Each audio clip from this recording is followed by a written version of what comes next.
Saudaraku, Borneo FC meraih kemenangan 1-0 atas Persis Solo dalam pertandingan pekan ke-20 Liga 1 2023-2024 yang digelar di Stadion Segiri Samarinda pada Senin malam 27 November kemarin.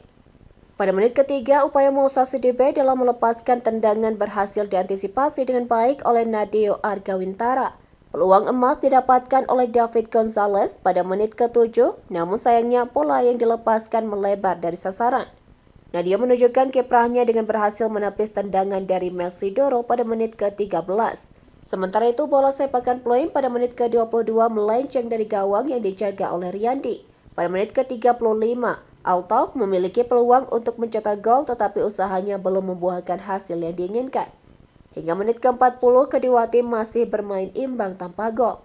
Babak kedua dimulai dengan bola sepakan Ramadan Sananta pada menit ke-50 yang belum menemui sasaran.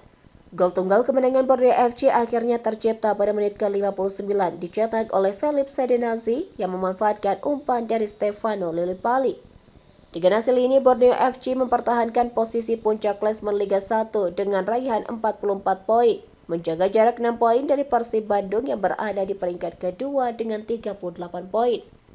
Sementara itu, Persija Jakarta bermain imbang secara dramatis melawan Bayangkara FC di Stadion Patriot Candrabaga, Bekasi, Jawa Barat pada Senin malam.